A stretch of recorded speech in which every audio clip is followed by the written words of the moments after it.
We start today. We're making, streamers. It's me, Gracie, and you're cooking with Gracie and Mother. Today we're making stuffed cabbage, or the other name, what is it, Mom? Glumskis. First, we're starting off with the cabbage. We need to cut it. Of course, we got to make it so we still got the leaves whole, but the center is out of it, which is why. You can't do some cutting it pieces off, big chunks. Or cut the pieces into big chunks, leaving the center out of it. Now, if you have leftover corned beef from St. Patrick's Day, you can use that, but if not, you gotta cook some more. Preferably in a slow cooker, a crock pot, for overnight. Or you can do it in a pressure cooker. Or you can do it in a pressure cooker. I just don't like them. But over here it's preferred if you do it in a slow cooker. Taking the chunks, we're going to put it in a pot, and then we're going to boil them. Boil them for how long? They're cooked. Boil them until they're soft and cooked, and that they turn translucent or transparent like color. We're also going to need a couple cans of stewed tomatoes. If you don't have stewed tomatoes, a can of diced tomatoes can also work. And some tells me a normal tomato that's not canned can also work. Right, Mom? Stewed or diced. Okay, stewed or diced. Like my mom said. A normal tomato that you want to stew or dice won't work. Has to be pre-done. And you need instant rice. And if you don't have instant rice, jasmine rice can also work. Depends on what you have. Hey there, streamers. If you're, if your corned beef that you had left over from St. Patrick's Day or from whenever you cook it is no longer good after you pull it out of the fridge, you can always use canned corned beef. You just need to do what? That corned beef you'd have to chop off into little pieces. This one will just kind of fall apart that way. You heard it, folks. The original corned beef you would have had to cut up, and so it could fall apart. Canned corned beef will naturally fall apart on its own.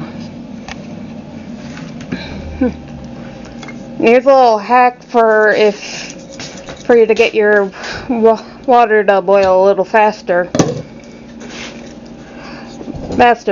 Not only do you cover it, but just add a pinch of salt. Add some salt, and the boiling process should quicken. Doesn't always happen, but it happens more often than one might think. Now you guys need to put the corned beef that you put in the frying pan, or in this case, it doubles as a frying pan, pot, and baking dish. Yeah, sorry, I didn't mean to joke. On the burner and cook it up. Cook it up and chop it up. You don't want it on high. Do not put it on high. That was a rookie mistake on my end. Yep, that's good. Corned beef will burn quickly with salt base. As according to my mom, corned beef will, especially canned corned beef, will burn quickly because it's what? Salt based. Salt based. We're gonna preheat the oven. That's baked, not convect, unless you want it potentially burning from cooking. We're gonna preheat it to 350 degrees Fahrenheit. For those of you watching outside of America, I'm sorry, I'm not gonna look up what that is in Celsius this time. Nothing personal. It's just, reading it just feels weird because the numbers look a little off. So I do apologize to all of you that's not here in America watching. Apologies.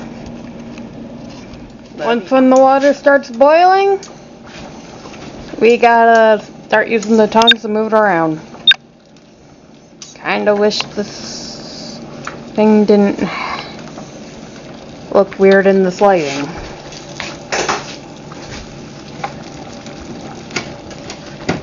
Alright, turn it off. Okay guys, what I just did was strain the cabbage. We can't exactly do anything with it until it's cooled down, so water? Yep, cold water. Yep. Gonna pour cold water over it while it's in the strainer. That way it doesn't get fully submerged in water, but it still cools down with the water. How's that for a neat trick? Now we're gonna open the can of stewed tomatoes. Once when they're open, gonna pour it into the pan with the corned beef. And then after that, the rice, right, Mom? Yep. Before we put the rice in, we gotta chop it up with the stewed tomatoes. Kinda looks like...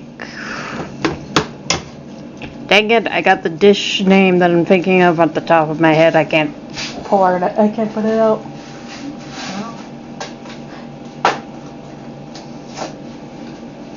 I want to say corned beef and hash, but... Can you fill that halfway with water? Sure. Gonna take this can and fill it halfway with water. Oops, wrong setting.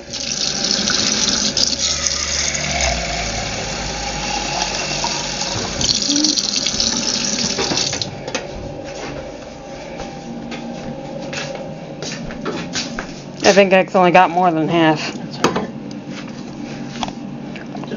And we're gonna use it so it can bend with the rice. The corned beef and the stewed tomatoes can bend with the rice. Mend with the rice, excuse me. After the corned beef, rice, and stewed tomatoes are done cooking, we're gonna put some in a bowl. I'm gonna take some cabbage.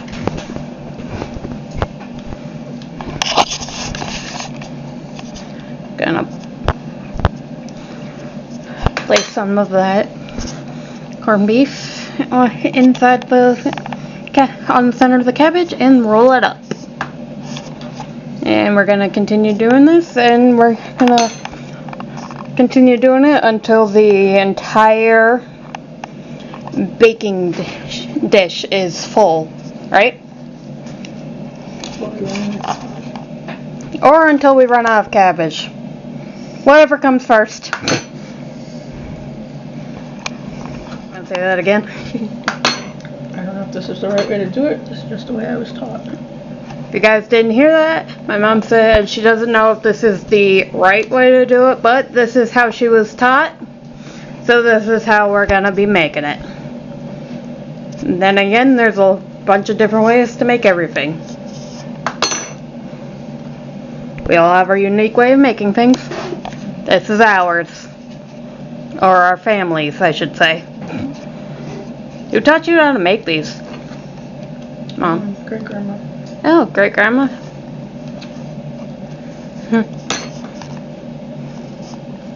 Yeah, she was still here.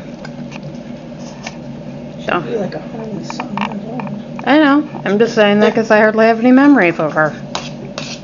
And she could actually teach me how to cook some things. Some things that you say you still don't know how to cook.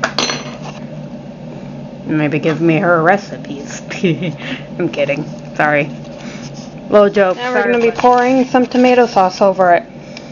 Doesn't have to be tomato sauce. It could be spaghetti sauce. And then again, they're both tomato based, so makes sense. Now we're going to spread it so it's even.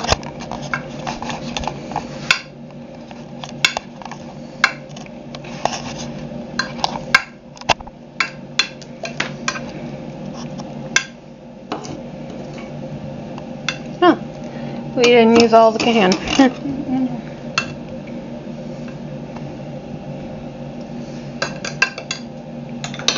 Guess it depends on how much you're making.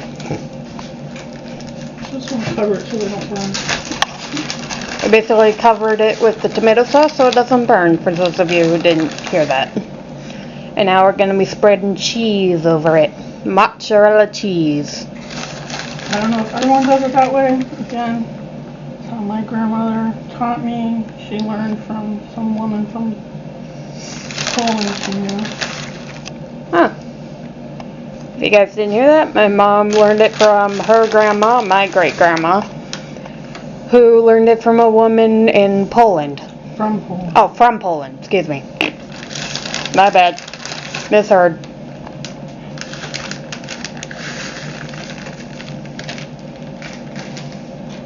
Remember, like I said, there are multiple ways to make one thing. This is one. Now we're going to place it in the oven. And how long? So cheese melts. And we're going to put it in there until the cheese melts, so I am not placing the timer. Okay, guys, this is the final product. How do I know there's a... There's the light. That's the final look. Love you guys. Bye.